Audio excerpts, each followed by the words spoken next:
நான் வாழும் ஒரு நாள் போதும் என் வாழ்வில் பொருள் காணுவே. என்னோடு நீ பேசும் ஒரு வார்த்தை போதும் என் ஜீவன் உயிர் வாழுமே. மனதில் என்றென்றும் மாறாது உன் பாசம், மனதில் என்றென்றும் மாறாது உன் பாசம். தெய்வமே உன்னாலே நான் என்றும் வாழ்வேன். உயிரோடு உறவோடு என் தெய்வம் வாழும் என் வாழ்வின் குறை தீர்ந்திடும். உன்னாலே என் வாழ்வில் எல்லாமும் ஆகும், தாயாக என்னை காத்திடும்.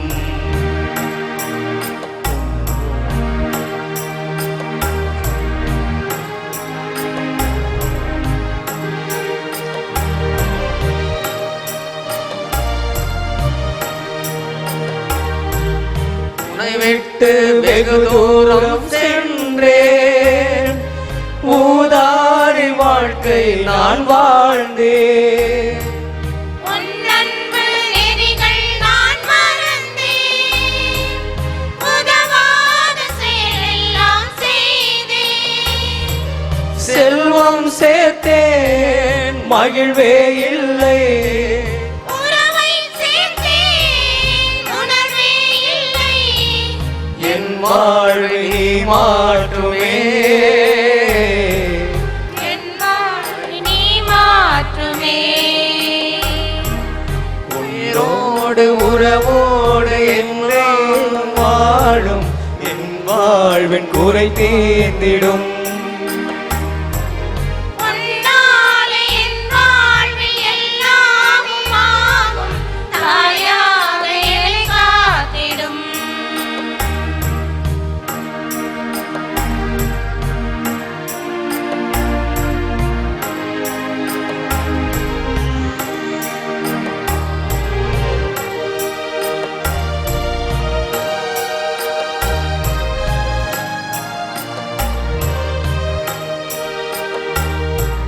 தடுமாறும் என் வாழ்வில் ஓடும் துணையாலே உன் கரையை சேரும். விழியோரம் வழிகின்ற நீரும் விடை தேடி உன் பாதம் சேரும். என் வாழ்க்கையில் நம்பிக்கை நீ. உயிர் தேடிடும் உயர் செல்வம் நீ, உன்னாலே என் வாழ்வில் எல்லாமும் ஆகும், தாயாக என்னை காத்திடும். உன்னோடு நான் வாழும் ஒரு நாளே போதும் என் வாழ்வில் பொருள் காணுவேன். என்னோடு நீ பேசும் ஒரு வார்த்தை போதும் என் ஜீவன் உயிர் வாழுவே. இயேசுவில் அன்பானவர்களே, இந்த திருவிழா அழைப்பிதழை நான் தயாரித்து கொண்டிருக்கின்ற நேரத்தில் அருட்தந்தை பெஞ்சமின் அவர்கள் அவராக என் அறைக்குள் நுழைந்தார்கள். வழக்கமாக ஒரு அருட்தந்தையை நான் அழைக்கின்ற பொழுது ஒரு முறை டயல் செய்வேன், பதில் இல்லை என்றால் மறுமுறை டயல் செய்வேன், அதற்கும் பதில் இல்லை என்றால் மூன்றாம் முறை டயல் செய்வேன். பிறகு இந்த ஆண்டு நம் பங்கில் அவர் திருப்பலி நிறைவேற்றுவதற்கு மறையுரை ஆற்றுவதற்கு ஆண்டவர் விரும்பவில்லை என்று நான் ஒரு முடிவுக்கு வந்து விடுவேன். ஆக அந்த ஒரு நிலையில் அருட்தந்தை பெஞ்சமின் அவர்கள் தற்போது ஊட்டி மறை மாவட்டத்தில் மலைவாழ் மக்களிடையே அவர்கள் நற்செய்தி பணி ஆற்றி வருகின்றார்கள். ஆக தொட்டபெட்டாவில் இருந்து இந்த புத்தூரை நோக்கி வருவது கடினம் என்றாலும் உரிமையோடு அவரை நான் அழைத்தேன். அவரும் உறவோடு நான் வருகிறேன் என்று சொல்லி மலையிலிருந்து புறப்பட்டு நம் புத்தூர் திருத்தலத்திற்கு வந்திருக்கின்றார்கள். அதே போல அவர் சார்ந்திருக்கிற நார்பட்டன் சபையில் இருக்கக்கூடிய அருட்தந்தை செல்வன் அவர்கள் மறையுரையாற்ற நான் விரும்பினேன். ஆனால் எதிர்பாராத விதமாக பணி நிமித்தமாக அவரால் முடியவில்லை. அத்தகைய ஒரு சூழ்நிலையில் உடனே தந்தை ஆல்பர்ட் அவர்களை நான் தொடர்பு கொண்டேன். அவர்கள் பயணத்தில் இருந்தார்கள் என்றாலும் சொன்ன உடனே அவர்கள் நான் வருகிறேன் என்று ஏற்றுக்கொண்டார்கள். இந்த இருவருக்கும் உள்ள ஒரு ஒற்றுமை என்னவென்று சொன்னால், கிறிஸ்துவின் நற்செய்தியை மக்களுக்கு அறிவிப்பதில் இருவருமே மிகவும் ஆர்வம் உள்ளவர்கள். சொந்த மண்ணை விட்டு வெளியூர்களுக்கு சென்று நற்செய்தி பணியை ஆற்றுவதில் இருவருமே ஒருவருக்கொருவர் சளைத்தவர்கள் அல்ல. நார்பட்டைன் சபையை சார்ந்த துறவியான அருட்தந்தை பெஞ்சமின் அவர்கள் தமிழகத்தில் இருந்ததை விட அவர் வட இந்திய மாநிலங்களில் நற்செய்தி பணி ஆற்றியது ஏறக்குறைய 25-30 ஆண்டுகளாக அவர்கள் அங்குதான் பணியாற்றியிருக்கின்றார்கள். மத்திய பிரதேசத்தில் இருக்கக்கூடிய ஜபல்பூர், மும்பை, ஜார்க்கண்ட் மாநிலம், இங்கெல்லாம் பல ஆண்டுகள் அவர் மிகச்சிறப்பாக எளிய ஏழை மக்களிடையே பல சவால்களுக்கு மத்தியில் சிறப்பாக நற்செய்தி பணியை ஆற்றியிருக்கின்றார்கள், கிறிஸ்துவை அறிவித்திருக்கின்றார்கள்.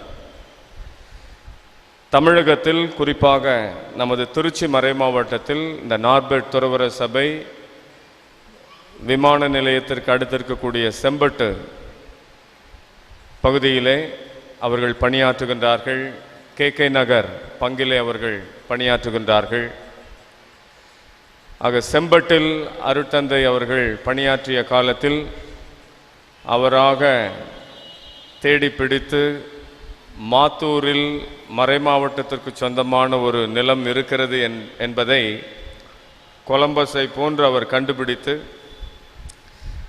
அங்கு இறை சமூகத்தை கட்டி எழுப்பி, ஆலயத்தை எழுப்பி, அருமையான பள்ளியை நிறுவி, ஆக அங்கும் ஒரு சாதனை அவர்கள் படைத்திருக்கின்றார்கள். KK நகர் பங்கிலும் மிகச் சிறப்பாக தந்தை அவர்கள் பணியாற்றியிருக்கின்றார்கள். எளிய உள்ளம் கொண்டவர், எப்பொழுதும் மகிழ்ச்சியாக இருப்பவர், ஒரு துடிப்போடு இருப்பவர். இன்றைய மறையுரை கருத்திற்கு ஏற்ப இவர்கள் இருவருடைய குடும்பங்களுமே அவருடைய பெற்றோர்கள் இல்லற ஆன்மீகத்தில் கிறிஸ்துவின் அன்பில் வேரூன்றியவர்கள். அருட்தந்தை பெஞ்சமின் அவர்கள் எனக்கு உறவினரும் கூட. ஆக அவருடைய குடும்பத்தில் ஆண்டவர் 3 பேரை தம் பணிக்கென தேர்ந்து கொண்டார். இன்னொரு சகோதரர் மிக சிறப்பாக சலேசிய துறவற சபையிலே அருட்தந்தையாக பணியாற்றி வருகின்றார்.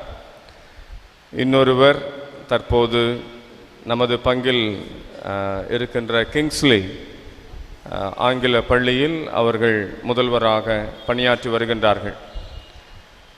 ஆக இந்த நேரத்தில் நமது அன்பான அழைப்பை ஏற்று வருகை தந்து திருப்பலியை நிறைவேற்றி நமக்காக ஜெபித்து நம்மை ஆசிர்வதித்த அன்பு தந்தை பெஞ்சமின் அவர்களுக்கு பங்கு பேரவையினர், பங்கு மக்களின் சார்பாக இந்த அன்பின் ஆடையை நன்றியோடு அணிவிக்க ஆஃபீஸர்ஸ் காலனியை சார்ந்த திருவாளர் ஜீவன் அவர்களை அன்போடு அழைக்கின்றேன்.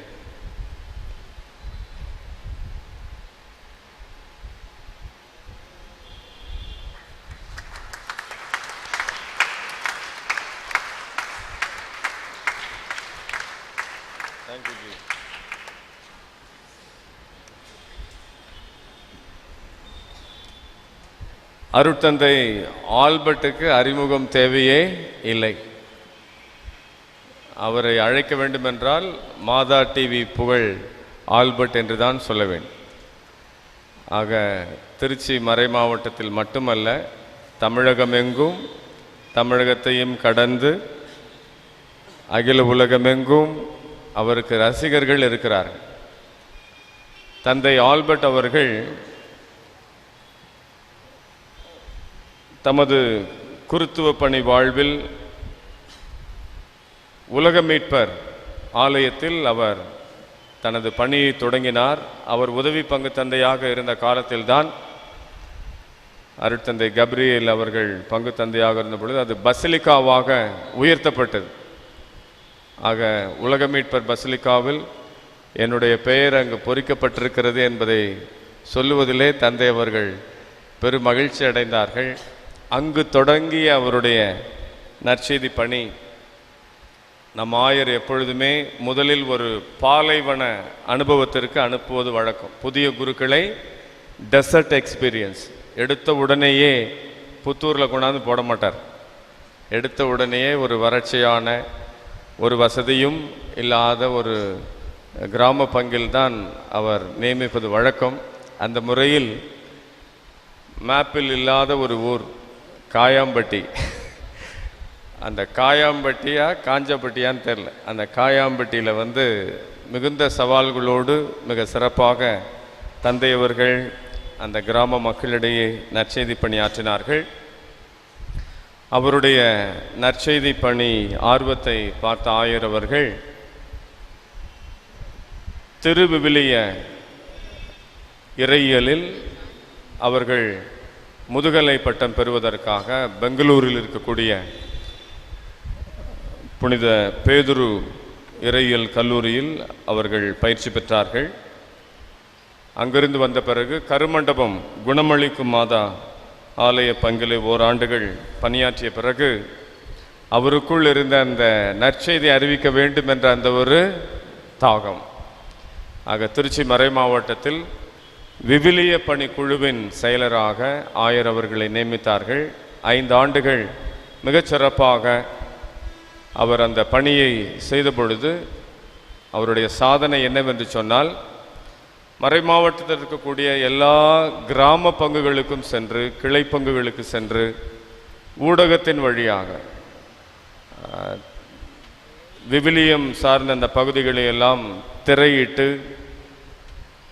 எளியவர்களும் புரிந்து கொள்ளக்கூடிய விதத்திலே அவர்கள் இந்த நற்செய்தி அறிவிப்பு பணியை செய்த காரணத்தினால் ஆண்டவர் அவரை இன்னும் அதிகமாக உயர்த்தி இந்த மாதா தொலைக்காட்சிக்கு ஒரு உயிரோட்டம் கொடுக்கக்கூடிய ஒரு நற்செய்தி பணியாளராக தந்தை ஆல்பர்ட் அவர்களை பயன்படுத்தி வருவது நம் அனைவருக்குமே பெருமையை தருகிறது, மகிழ்ச்சியை தருகிறது.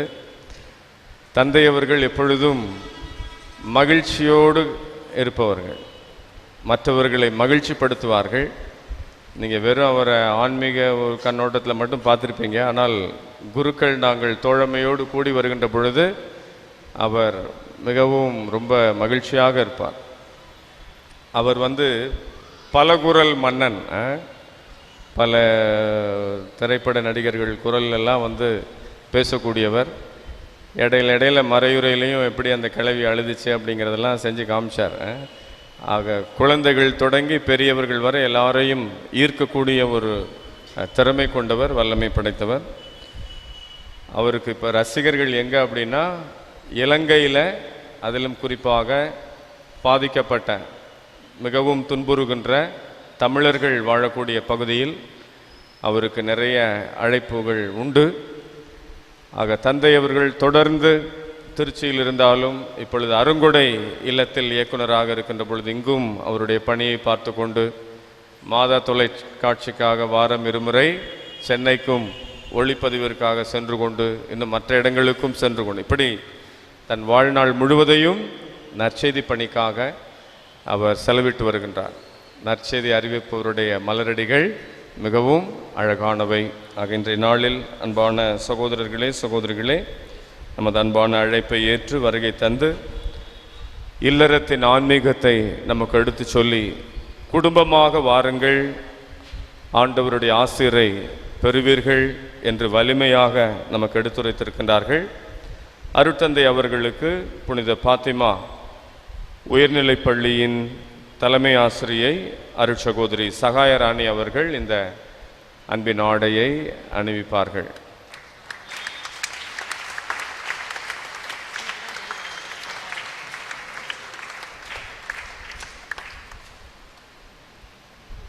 நீங்கள் மட்டும் என்ன ஃபாதர் கொஞ்சமாவா நற்செய்தி அறிவிக்கிறீங்க, விட்டா பேசிக்கிட்டே இருப்பீங்க என்று சொல்லி உங்களுக்கும் நாங்கள் ஒரு பொன்னாடையை போர்த்துகிறோம் என வருகிறார்கள் ஆஃபீஸர்ஸ் காலனி இறை மக்கள் பிரைட் மஸ்கரன்னாஸ்.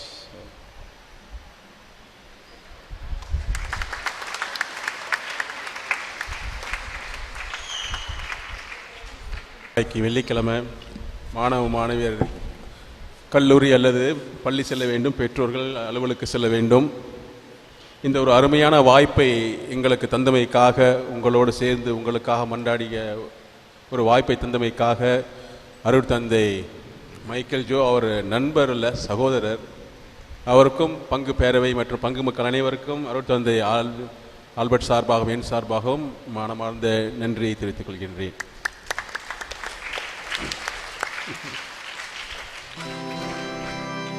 எல்லா தலைமுறைகளும் என்னை பேருடையால் என போற்றும், ஏனெனில் தாழ்நிலை நின்ற தம் அடிமையை இறைவன் கடைக்கண் நோக்கினார். ஜெபிப்போமாக.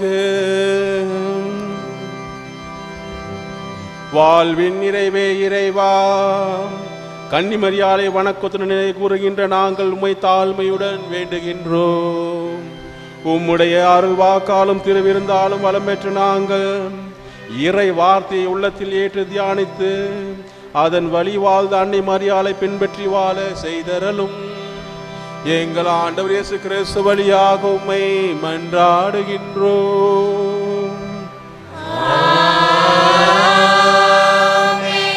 ஆண்டவர் உங்களோடு இருப்பாராக.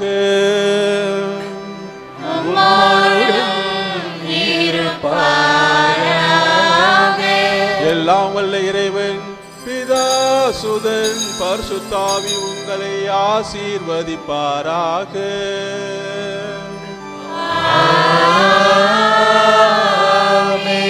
சென்று வாருங்கள், திருப்பலி முடிந்தது. இறைவா உமக்கு நன்றி. லோகராணி வையகராணி மண்மீதிலே புனித மாதுரி. லோகராணி வையகராணி மண்மீதிலே புனித மாதுரி.